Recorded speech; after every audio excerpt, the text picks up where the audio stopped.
क्या आपने कभी गौर किया है कि जब हम बच्चों पर गुस्सा करते हैं तो वही गुस्सा कुछ सालों बाद उनके अंदर भी दिखने लगता है। साइंस कहती है एंगर इज कंटेजियस, यानी कि गुस्से से ही गुस्सा पैदा होता है।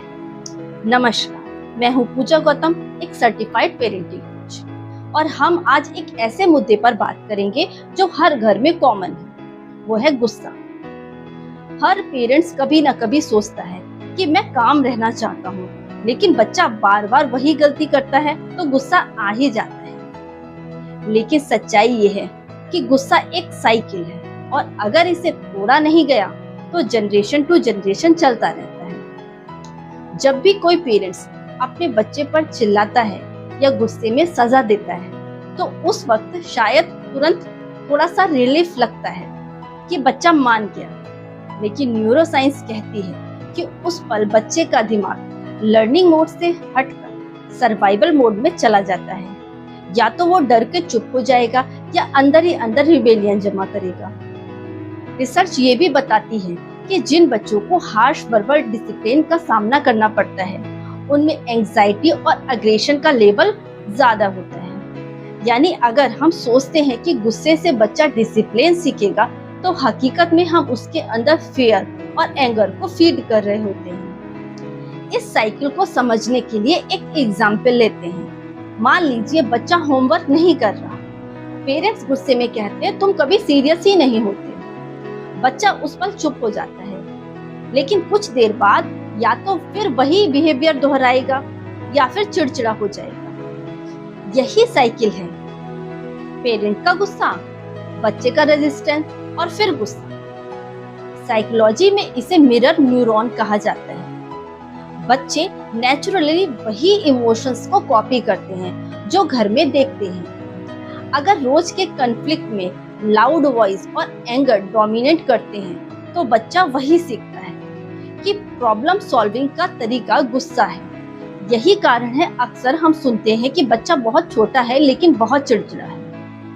असल में गुस्सा एक शॉर्ट टर्म कंट्रोल टूल है, लेकिन लॉन्ग टर्म डैमेज करता है। ये ट्रस्ट को वीकन करता है, रिलेशनशिप को शैलो करता है और बच्चों को इमोशनली सेफ्टी से दूर करता है। इमोशनल सेफ्टी के बिना बच्चा अपनी फीलिंग्स को ओपनली शेयर नहीं करता और यहीं से डिस्टेंस बढ़ता जाता है। मैं जानती हूँ पेरेंट्स होना आसान नहीं है। सुबह जल्दी उठना, होमवर्क कराना, मोबाइल कंट्रोल करना और फिर अपनी खुद की जॉब और रिस्पॉन्सिबिलिटीज को संभालना। ऐसे में गुस्सा आना नेचुरल है और आप अकेले नहीं हैं। हर पेरेंट्स इस स्ट्रगल से गुजरता है। लेकिन याद रखिए, गुस्सा हर पल बच्चे की यादों में दर्ज होता है और वही उसके फ्यूचर बिहेवियर को शेप करता है। तो अब सवाल ये है कि इस साइकिल को ब्रेक कैसे करें। तो इसको स्टेप्स में समझते हैं। Step 1, pause and breathe. जब भी गुस्सा आए तुरंत रिएक्ट ना करें। 5 सेकंड पॉज लें, गहरी सांस लें, खुद को रिमाइंड करें कि अगर मैं काम रहूंगा तो बच्चा ज्यादा सीखेगा। Second, name the emotions. बच्चे पर चिल्लाने की वजह कहें कि मुझे गुस्सा आ रहा है क्योंकि तुमने होमवर्क पूरा नहीं किया। जब बच्चा देखेगा कि आप अपने को गुस्से को वर्ड में एक्सप्रेस करते हैं तो वह यही स्किल को सीखेगा। Third, connection before correction. पहले बच्चे से जुड़िए, फिर उसे सुधारिए। एग्जाम्पल कि मुझे पता है कि तुम्हें खेलना अच्छा लगता है, लेकिन चलो पहले 20 मिनट पढ़ाई कर लेते हैं। Fourth, set clear rule comply. Rules जरूरी हैं, लेकिन टोन और डिलीवरी मैटर करते हैं। तुम मोबाइल छोड़ो वरना की वजह कहिए डिनर टाइम पर मोबाइल बाहर रहेगा ताकि हम सब साथ में बैठ के डिनर कर सकें। और फिफ्थ है मॉडल कामनेस।